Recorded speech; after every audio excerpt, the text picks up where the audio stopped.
Hey there, and welcome to the Confident Woman Podcast. I'm your host, Rachel Brooks. Join me as I sit down and chat with co-hosts, friends, and carefully curated guests and talk about all the things that empower you to become your best and most confident self. So, let's get started. All right, ladies, welcome back. So today we have with us special guest, Elona Lopari. And Elona is the founder and CEO of The Life School, keynote speaker, trainer, facilitator, expert panelist that just really has so much knowledge and experience. And she has this incredible book that she just launched, which I'm excited to dive into and discuss because this is really in our wheelhouse about creating a vision, purpose-driven life. So it's like we have these visions, we have these ideas, we have something so unique and special inside of us, but it's like, how do we go about living and leading that? How do we create the intention to live and lead a confident life that aligns with who we are? So I'd love for Elona to tell us a little bit more about herself and the backstory, but all the goodness that we're going to find inside of her book as well. So Elona, welcome. Rachel, thank you so much for having me here. And yeah, I think you started off just right. We are first and foremost the leaders of our lives, right? Because the more we get intentional about the values that we lead under or the vision that we want to create for our personal life, that's how it manifests in our professional journeys as well. Whether we're entrepreneurs or intrapreneurs, it absolutely applies to both. I guess I can start with my origin story. Natively, I'm from Albania. I moved to the US, specifically New York, over 25 years ago. And then I was very early injected, I guess, the American dream from my parents that you got to become successful, whether it was personal or professional. So that's kind of what I did. I graduated with this management and finance and climbed the corporate ladder for a Fortune 500 company, which actually happened to be in growth mode. So I was in the right place at the right time. Is very blessed to be able to do different roles for them, marketing, sales, HR for many years. And then my latest one was a regional director. That's where I really found my love for operations, processes, and leadership. Those are all the things that were necessary at that phase. However, just like anything new, each point of our journey kind of serves us for that stage and phase of life that we're in. I started feeling unfulfilled 5 years ago in those top C-suite positions because the company is actually acquired by another company. The culture changed, very profit-driven. There was no more future. And me being an ambitious, curious person, I started feeling the lack of fulfillment from the work I was doing. I lost sense of my purpose there. So that's kind of where the conflict arose. And I started looking into personal development, mentors, people where I could just learn and figure out what those next steps were going to be. I never wanted to do another 9 to 5. That just felt like done. Felt like a season of my life where I was done in doing that. So that's kind of where entrepreneurship showed up. So I said, okay, I'm going to give this a try. Never thought I'd be an entrepreneur. However, being in the journey of entrepreneurship, I realized that I was actually very much an entrepreneur within that big company because I was always figuring out, what next steps, how to problem solve pretty much, how to add value. I was unconscious as to what I was doing, which I guess made me very successful. And they saw that and promoted me various roles. I now very proudly align under the mission of helping purpose-driven entrepreneurs, people like me, that put purpose first to be able to align purpose with profit and then kind of do more good in the world because I really feel a big connection between the impact of the work that I do and the way that it creates, impact with other people and society overall. So the way that I do that is through helping entrepreneurs and corporations with their operations of branding, marketing, sales systems, and team so they can create consistent sales and cash flow and scale, whether it's the scaling of their vision and impact or the scaling of their profit. Most of the people that come to me are also very social entrepreneurs. They want to contribute towards causes. So I also help them align their foundations or nonprofits ventures with their for-profit ventures as well, so that it's all under one umbrella and they're focused on one thing and they're able to create more meaningful change in the world. If that's somebody listening, they're like, wow, she's made it. Like that is success, right? And so I know that, why we kind of bring in some of that backstory is to make it more relatable because of the journey that led to those, quote unquote successes.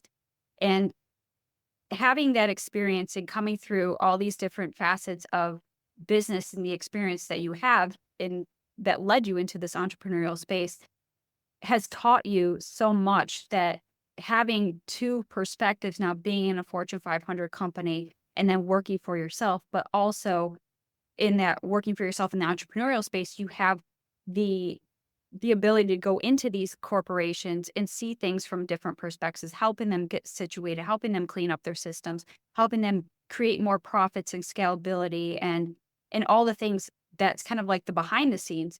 And so obviously, all the works that you do is so greatly needed. So I love that you shared that. And for those listening, real quick, Elona and I connected a couple months ago when we first met. And man, did we not realize like we actually worked for the same company at the same time. And in the same company, she's working in New York City and I was working in Buffalo, New York. And I got transferred out to Columbus, Ohio, which is where I'm at today. So had I not worked with that company, I wouldn't be where I'm at today after 20 years of being in Columbus. Our stories and our journeys overlapped in so many ways.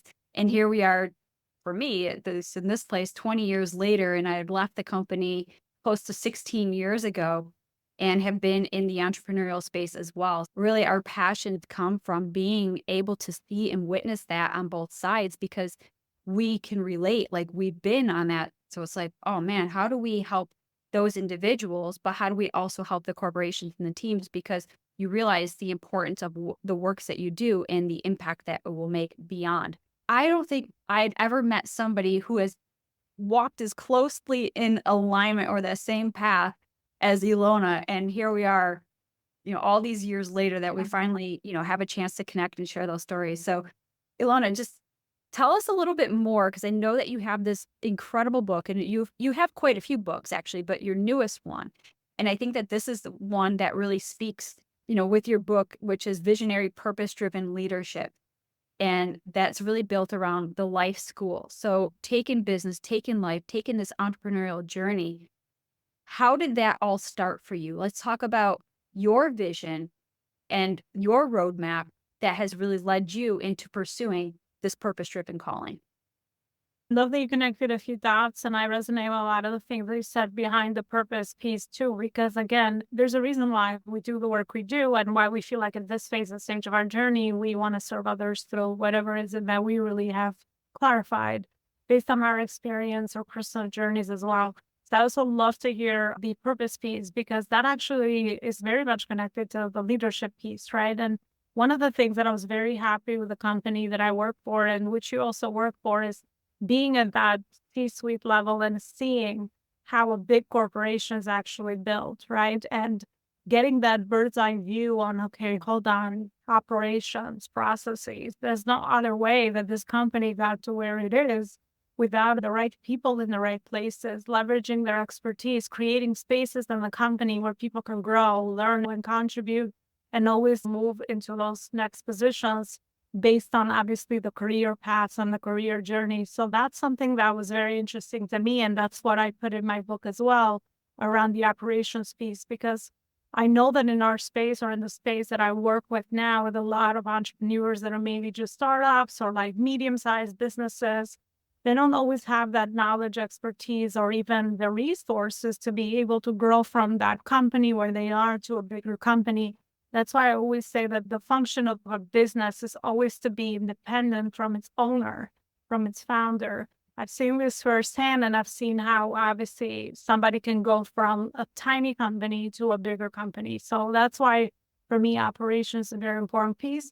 But then the next skill, the level set, is always the leadership, understanding how to align with the right people in your, whether it's your small business, your first couple of clients, all the way to your communities and collaborators or clients in the long space of your business journey. Leadership is very important. And it's one of those things that either we have an ability around it or we can learn how to be a more empathetic listener, right? So then you know exactly what is the right next steps for you. So we can start aligning the right people around your vision. And conscious leadership is always about the leader always learning and growing as well. Because unless you know what you are focusing on, then how do you know who you need to attract as part of your team or as part of your culture, as part of your community. Connecting all those dots at that higher level. Sometimes with the small businesses, small business owners are afraid of the leadership piece because we have those stories of, wow, I don't know if I can lead people. I don't know if I can lead myself sometimes. I don't know if I have these abilities. But I've learned from my school of life, which is also my company, that we can learn everything. We can learn every skill. And with enough practice and repetition and aligning ourselves with the right people to support us, that's really what's necessary at the next level as you grow and expand your vision and your impact and your company. It's always in the systems and the leadership piece.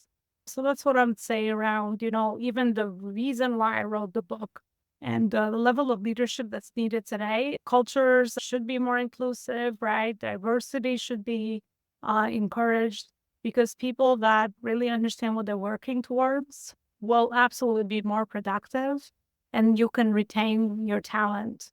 And with your talent, you can grow.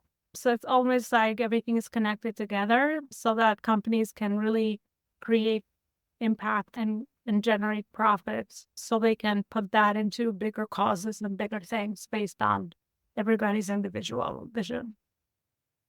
I love that you went in depth on the leadership. And I think that, for those that are listening, sometimes that word leadership can feel so big and ambiguous because there's so many different leadership styles. There's also ways of how you perceive and receive this leadership. So if you're working for a corporation, you might have been introduced to leadership through a boss that wasn't very kind. And so like you're thinking, okay, I don't want to be that kind of a leader. So again, leadership comes through that experience. And I love that you do mention about the one style of leadership that I want to point out here. First and foremost is self-leadership, right? How are we showing up for ourselves first before we start to lead others, before we can take on other responsibilities and roles in that leadership? So I think that that's definitely worth noting because self-leadership, again, how are you showing up? How are you taking care of yourself? What are you thinking? What are you consuming, right? So like all this stuff really comes back to you as that individual, which then creates that lens of how you perceive leadership. So if you're seeing a leader that isn't leading by your perceived example, that's something to definitely take note. So I love that you shared about the self-leadership, but definitely the things that really stand out, and maybe this is because, again, the season that I'm in is like, I'm all about just like faith-fueled, purpose-driven women. It's easy to get derailed, especially if you're new into business or just a few years into it, or maybe you're at a crossroads where you're just thinking, well, I don't even know where to go. I don't even know what I'm doing. And it all comes back to that alignment of purpose, right? So your core mission, your vision, and your values. What is it that aligns with you that you can really step into and start harnessing more of this purpose-driven life? And that's what your book is really to help tell that story, right? To highlight those areas so that individual can really start to step confidently into their self-leadership and pursue that purpose-driven mission, right? Yeah, I love that you mentioned women because I think this is the time when women are rising, so to speak. We are all learning, growing, we're all building companies, we're all out there learning, we're personal developing ourselves, overcoming a lot of traditional role expectations, overcoming a lot of identity attachment, from our roles, right? I'm a mom, I'm this, I'm that. And we are healthfully growing into the better versions of ourselves. And when it comes to leadership and when it comes to growing a business, I think a woman is powerful because our nature has created us with nurturing functionality, I guess you could say. We're all nurturers, right? As women, and we have a very sixth sense, which we're never really taught on how to use. And those are amazing for leadership because when you can intuitively align with the right people around you and pick up the needs, right? What are the needs of your team and what are some of those things, or even your clients as you intentionally try to figure out, what are the gaps? What are the problems that my client cares about or my team cares about, right? Or my investors, depending on what level of, or journey you're in as far as an entrepreneur. But we have such an attunement as women, especially that's honestly our biggest superpower. And the more we remove a lot of our fears, remove a lot of our, self-worth, which is usually attached to our pricing or, negotiating for bigger deals or growing our companies for, and creating a bigger impact, the more we absolutely can, create this nurturing environment around us and where people feel safe and where everything can be nurtured because people pick up that energy. And now, more than ever, we're talking about authentic alignment, how important it is with everything we do. Because if you're authentic and if you're yourself and your brand is authentic, whether it's your personal, your company's brand, then you know that, it's going to take less traditional work based on kind of what we have learned that we could do to grow our businesses to be able to align with the right opportunities. So we work smart and not hard. And we definitely have that capability. So that's what I would say around leadership and women and the purpose part. We're very well connected to nurturing and serving. And if we have that, now we have to develop the other side, which is more on the masculine side of, okay, I know that I'm worth it. Here's what I have to bring to the table. And here's the win-win situations that I want to align myself with and learn to say no. Learn to say no when something does not align with you. I think that's another very important piece that I've also learned being a people pleaser and recovering perfectionist and a very ambitious person, but for the lack of self-love that I was feeling, because I felt like, okay, let me just achieve, and that's the way that I fit in the world, and that's the way I receive the love from the people that I care about. But all that inner work will help you start to get aligned, and you are doing things for the right reason. And you know that we're all born with gifts. So you just start exploring all these amazing gifts, and then you just line other people with that. And that, to me, that's the highest form of leadership anyway. Collaboration and aligning with the right people at the right moment. I love that you brought that up. Thank you for unpacking that because you're spot on. It's like us as women, we have something that makes us so unique and different from our traditional male counterparts, especially when it comes into business, right? Because that was so very cut and dry. When you bring in the female perspective, we're leading intuitively. We know how to nurture, we know how to care, we know how to lead. But are we doing that for ourselves? Right. So that comes back to that whole concept of self leadership. And for us to become better leaders, we have to look within. We have to kind of unpack a lot of that, a lot of our stuff, right? The past, the hurts, the traumas, the dramas, all that stuff, because that eventually is going to mask our highest potential to lead. And it's about us discovering and becoming. And so to attest to your people pleaser and former perfectionist as former people pleaser is what I call myself, and a recovering perfectionist, because in my book, Chasing Perfection, that was what it was. It was about everything that I can achieve would be validation for my worth. And it was a constant chase of enoughness where I think that even if somebody's like, well, I don't struggle with enoughness, we all do in some form. And it's just colored in a different way. But that enoughness will always lead us to chase something that is beyond our ability because what we're already gifted is within. And so you touched upon our gifts, right? So I kind of color that as like our tags, our talents, abilities, gifts, and our skills. So that makes us unique. And so when we can harness our uniqueness, we start to show up differently. We start to lead our lives differently. We start living intentionally with purpose, passion, and a desire to make an impact and a difference in the world that we're at, or the world that we're in, but also a place where we're at. So is our community coming with us? Is our team coming with us? Our clients coming with us? And so all of that really starts all within. And so being that visionary, you have that goal in mind, but getting to that vision is really about leadership and self-guidance, because when you start showing up in a place that feels more authentic and aligned with who you are, because now that you've discovered or uncovered and start stepping into this higher version of you, authenticity goes hand in hand with confidence.